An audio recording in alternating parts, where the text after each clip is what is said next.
Good morning, students. Today we will study nutrition in human being.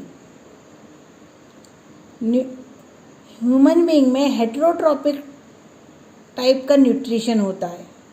As we know, heterotrophic nutrition में 5 steps होती है.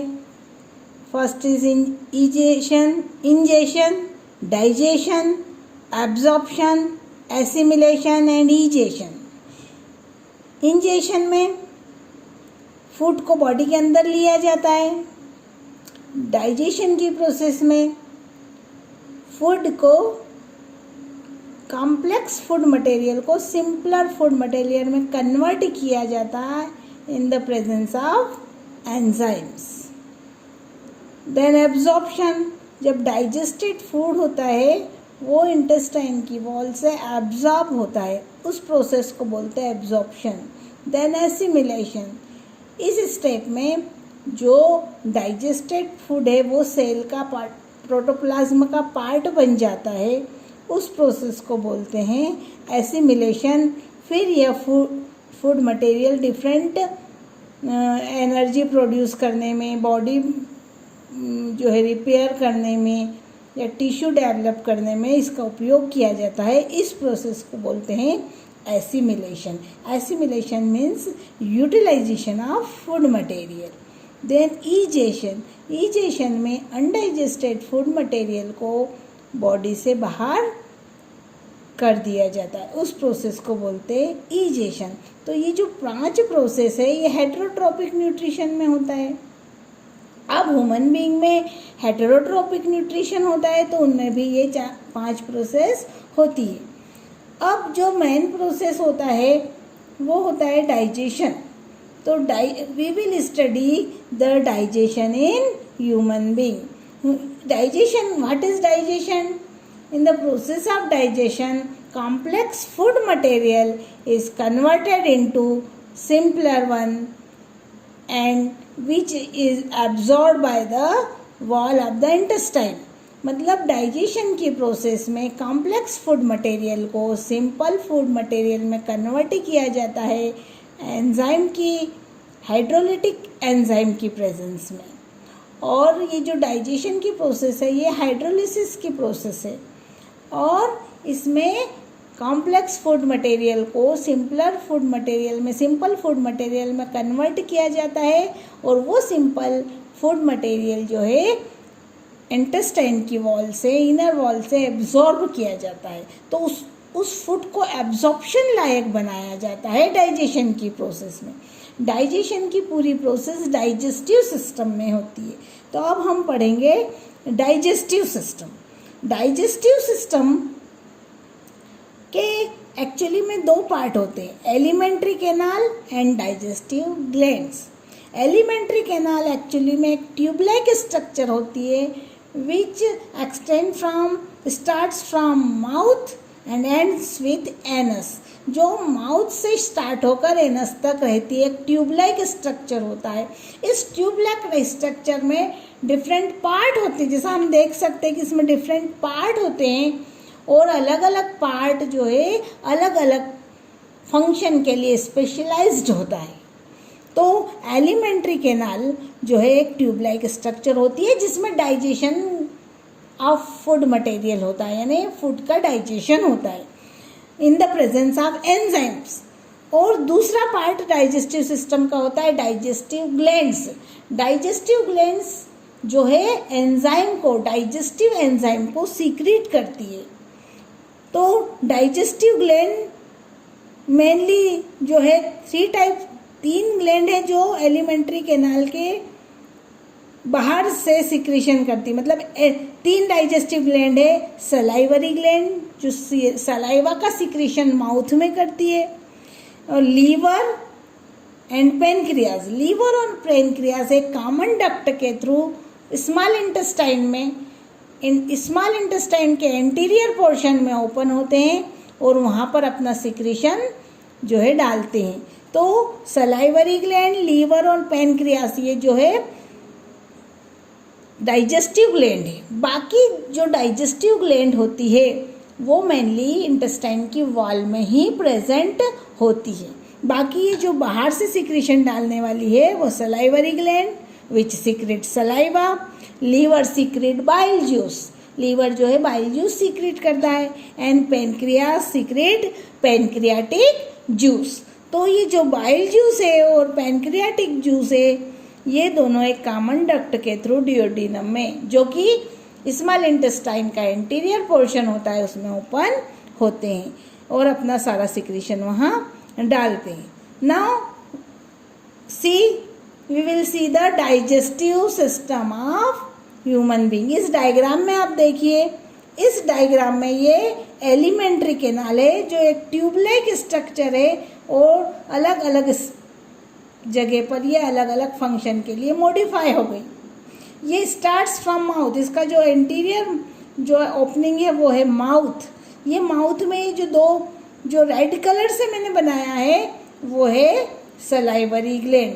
मैंने digestive glands को red colour से बनाया है। तो ये जो है सलाइवरी ग्लैंड है जो अपना सिक्रीशन माउथ में डालती है। माउथ में जब फूड को लिया जाता है तो यहाँ माउथ कैविटी में, वो माउथ जो है माउथ कैविटी या बक्कल कैविटी में ओपन होता है।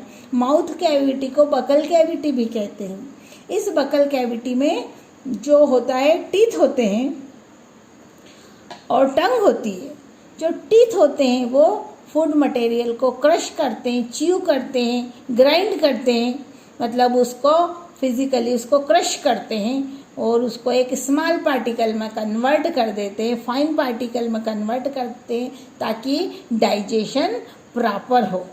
और वो जो टंग होती है वो मैस्टिकेट करती है फूड को मिक्स करने का, और जो सलाइवरी ग्लैंड से जो सलाइवा सीक्रेट होकर माउथ में आता है उसको फूड मटेरियल में अच्छे से मिक्स करने का काम करती है, जिससे कि जो है अच्छे से फूड में डाइजेस्टिव एंजाइम्स या सलाइवा मिक्स हो जाए और डाइजेशन प्रॉपर हो जाए।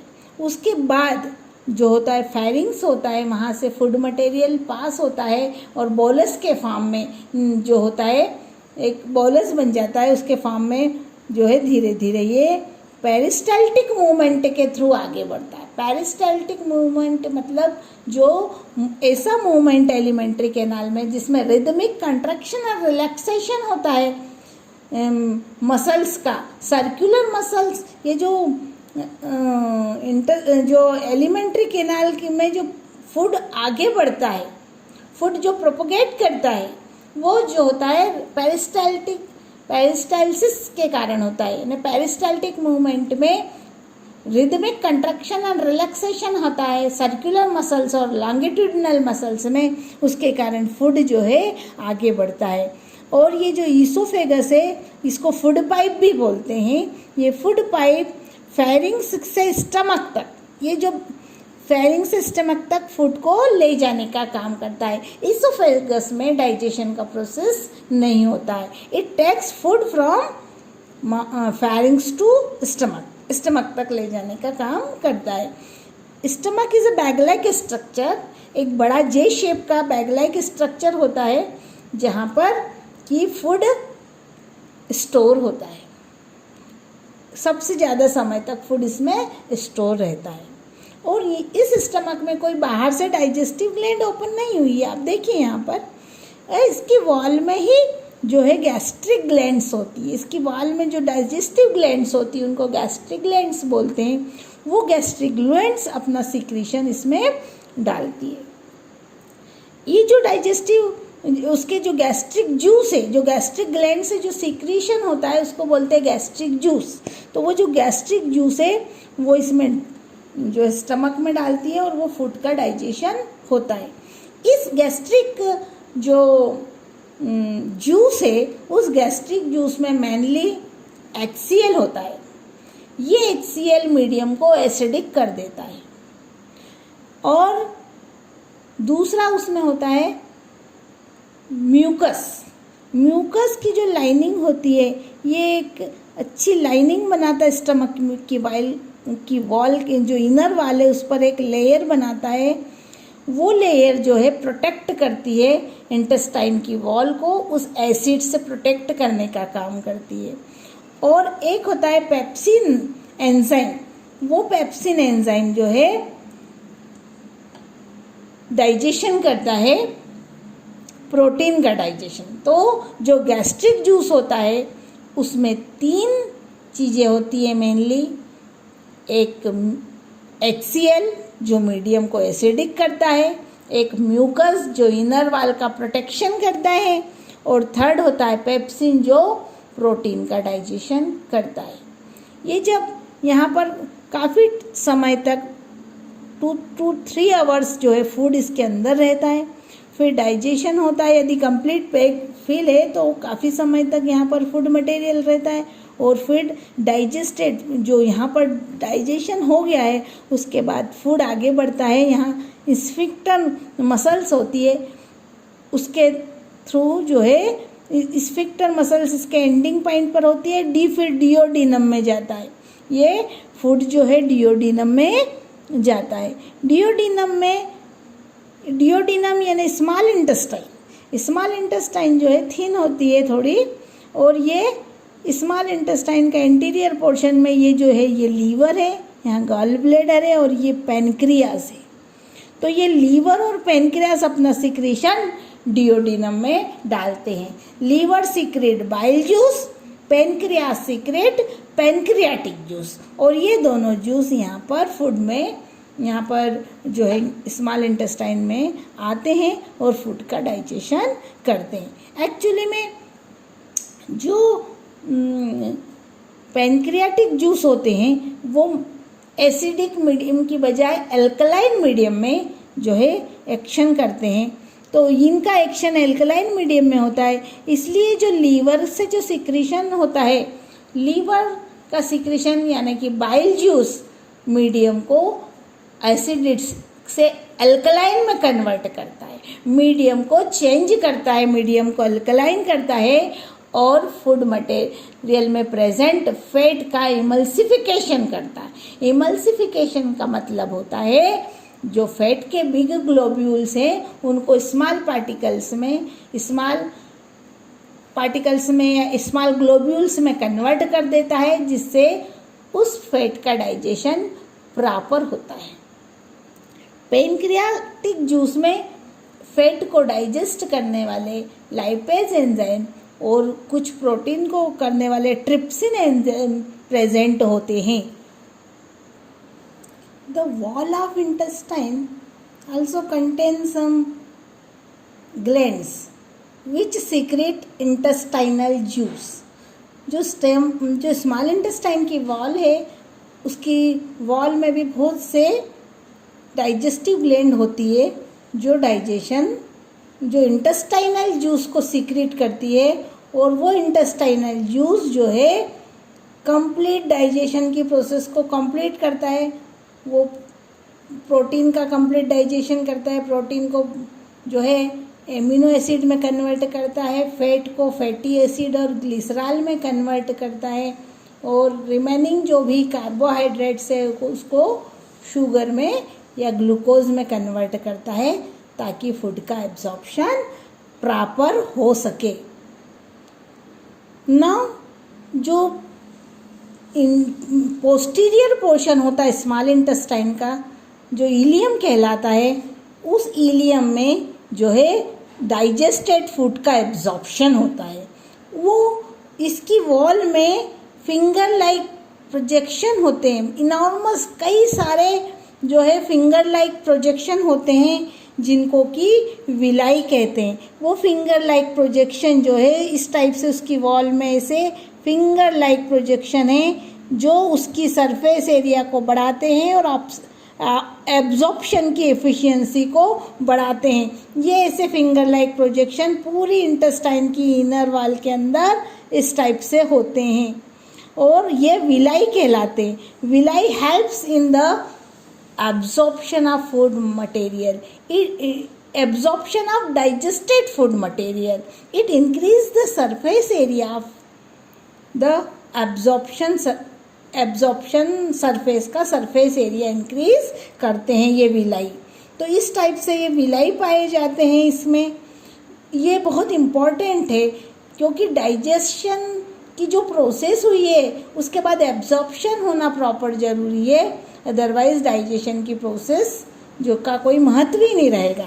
इसलिए ये फिंगर लाइक प्रोजेक्शन होते हैं जो प्रॉपर तरीके से, ठीक तरीके से, अच्छी तरीके से एब्जॉर्प्शन में मदद करते हैं। उसके बाद स्मॉल इंटेस्टाइन जो है ओपन होती है लार्ज इंटेस्टाइन में। लार्ज इंटेस्टाइन थोड़ी वाइड होती है इन कंपैरिजन टू जो है small intestine. Small intestine is a long portion, एक लंबी थिन ट्यूब लाइक स्ट्रक्चर होता है, जबकि जो लार्ज इंटेस्टाइन है थोड़ी वाइड होती है और लंबाई में थोड़ी कम होती है। इसमें रिमेनिंग जो है वाटर उस कुछ मात्रा में इसमें स्टार्टिंग में विलाई होते हैं जो रिमेनिंग वाटर को एब्जॉर्ब करते हैं और फूड मटेरियल जो अनडाइजेस्टेड फूड मटेरियल है वो इसमें आगे बढ़ता है लार्ज इंटेस्टाइन में। और ये लार्ज इंटेस्टाइन और ये वाला पोर्शन इसको कट करके बताया है, अंदर का पोर्शन है ये। और ये जो लार्ज इंटेस्टाइन है इसका जो एंड पॉइंट होता है वो रेक्टम कहलाता है। इस रेक्टम में अनडाइजेस्टेड फूड कलेक्ट होता है और एनस के थ्रू इजेशन किया जाता है, रिमूव्ड आउट किया जाता है बॉडी से, अनडाइजेस्टेड फूड को बाहर किया जाता है। इस तरीके से डाइजेशन की प्रोसेस कंप्लीट होती है। और ये जो इजेशन का प्रोसेस है, रिमूवल ऑफ अनडाइजेस्टेड मटेरियल है, ये भी एक स्फिंक्टर मसल्स के द्वारा जो है रेगुलेट किया जाता है। इस तरीके से ये डाइजेशन का प्रोसेस कंप्लीट होता है।